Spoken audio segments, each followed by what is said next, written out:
नमस्कार, मी कवयित्री अस्मिता जोगदंड चांदणे. आज मी लिहिलेली एक हिंदी स्टोरी इथे सादर करणार आहे. सगळ्यांच्याच आठवणीतलं एक गाव, त्या गावातली एक छोटीशी आठवण मी इथं गोष्टीमध्ये गुंफण्याचा प्रयत्न केलेला आहे. आवडली तर नक्की शेअर आणि कमेंट करा. गोष्टीचं नाव आहे खट्टी मीठी यादें. कहानी का नाम है खट्टी मीठी यादें. ये क्या बात हुई, पूरा मोबाइल हैंग हुआ पड़ा है. कोई भी ऐप जल्दी से खुलता ही नहीं. शेफाली ने गुस्से में फोन को हथेली पे 2-4 बार पटक दिया और मोबाइल के रिस्टार्ट बटन को प्रेस कर दिया. क्या हो गया था आज शेफाली को? ऐसा लग रहा था शायद कुछ पल भी रिस्टार्ट हो जाए जिंदगी के मोबाइल की तरह. न जाने कितने साल हो गए किसी की अच्छी बातें सुने, खुद की तारीफ सुने. शायद ज़माना हो गया. शादी तक तो काफ़ी शेरो शायरी करता था प्रदीप, लेकिन जैसे ही शादी हुई कुछ महीनों में सब बदल सा गया. जिंदगी के भागम भाग में हम दोनों इतने उलझ गए कि 2 लम्हे भी न मिल सके एक दूजे को प्यार से देखने को. शेफाली मन ही मन बौखला गई थी. ये क्या जिंदगी है, ना कोई दोस्त या सहेली के पास वक्त है बात करने का, ना घर वालों को. जो देखे वो अपने ही काम में व्यस्त है. क्या ऐसी ही बीत जाएगी ये जिंदगी? क्या 2 शब्द भी नहीं मिल पाएंगे हमें? मोबाइल वहां पे छोड़ सब्जी को हिलाने लगी. गरम सब्जी के कुछ बूंदे हथेली पे आ गिरे. ओ माँ, हाथ को सहलाते हुए वो बेसिन की तरफ भागी. हाथ पे ठंडा पानी गिराने के बाद उसे अच्छा लगने लगा. नजर सामने लगाए हुए आईने की तरफ गई. ये हाल बन गया है मेरा. बालों को बनाने का वक्त भी नहीं है मेरे पास. गीले हाथों से बाल सवारे सोचने लगी और न जाने क्यों उसकी याद मन को छू गई. उसकी गैस को बंद कर मोबाइल उठा के वो देखने लगी. शायद वो फेसबुक पे तो नहीं. आज तो ढूंढ ही लूंगी मैं उसे. क्या मालूम क्या करता होगा, कहाँ होगा, कैसा होगा वो. हल्के से सर्च में जाकर उसने टाइप किया समीर और फिर चौंक गई. अरे, उसकी फ्रेंड रिक्वेस्ट तो पेंडिंग पड़ी है. मुझे ही वक्त नहीं था. फुर्सत कहाँ रहती है बेटे के स्कूल से और रसोई से, घर के कामों से. शेफाली बड़ी चाव से उसका प्रोफाइल देखने लगी. क्या करता है, कहाँ रहता है. अरे, लिव इन सिंगापुर.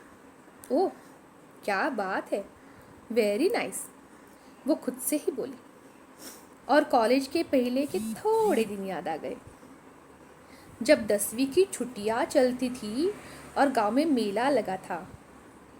सच सवर गुलाबी रंग की चुनरी ओढ़े वो मेले में जाती थी. बालों की 2 चोटियों से छुट्टी मिली थी और बालों को खुले छोड़ वो मेले में घूम रही थी. उसकी सहेलियां भी सच सवर कर आई थी. कितने हसीन थे वो पल.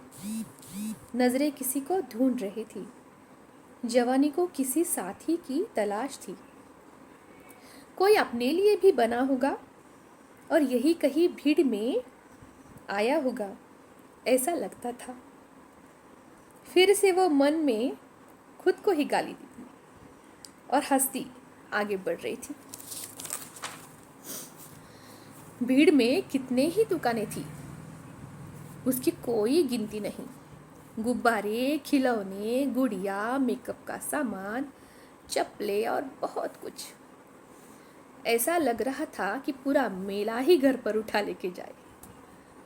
इस सोच में सहेलियों से हाथ छूटा और वो पीछे रह गई। अरे, कहाँ गई? यही तो थी। उसकी नजरें चारों ओर घूमने लगी। तभी किसी ने उसका हाथ पकड़ा। ओह, कहाँ थी तुम? घूम कर वो बोली, पर वो सहेली थी ही नहीं। वो था समीर। समीर घर के 2 गली छोड़ के रहता था। आते जाते उसे ताकते रहता था। न जाने क्या था उसके मन में, लेकिन कभी जिक्र नहीं करता था। और आज अचानक उसने हाथ पकड़ लिया था और वो तिलमिला गई। लेकिन उसने हाथ छोड़ दिया। तब जाके एहसास हुआ कि हाथ में कुछ थम आ गया। क्या था? वो देखने लगी और फेंकने की सोच ही रही थी कि देखा, अरे, यह तो इमली की खट्टी मीठी गोलियां हैं जो हर बार स्कूल से आते वक्त मैं लेती थी। वो मन ही मन में हंस पड़ी। बहुत स्पेशल लग रहा था उसको। पूरा मेला ही अब उसका हो गया था। अपना सा लगने लगा था। 4-5 रुपए की उन गोलियों में ऐसा क्या था कि अचानक से वो हवा में उड़ने लगी थी, शर्माने लगी थी और चुपके से उसे फिर से ढूंढने लगी थी। वो गुब्बारों के पीछे से उसे ताक रहा था और फिर कहाँ खो गया। सोचते सोचते वो रुक गई। ऐसी ही मुलाकातें कितनी बार हुई। उसने हर बार वो इमली की खट्टी मीठी गोलियां हाथ में थमा के चला जाता था। डरता था शायद कुछ बोलने से, लेकिन उसकी बालों की तारीफ करता था हर बार और हंसकर चला जाता था। कभी मंदिर में, कभी कॉलेज में, लेकिन कभी कुछ पूछा ही नहीं उसने। कभी कुछ आगे ही नहीं बढ़ पाया। लेकिन बढ़ता तो शायद ये यादें इतनी मीठी नहीं होती। वो ऐसे ही ठीक है, कुछ खट्टी कुछ मीठी। वो खुद से ही बोली। फिर से आईने के पास जाकर उसने बाल संवार लिए और शायद वैसे ही शर्माई होगी जैसे मेले में शर्माई होगी। Thank you very much.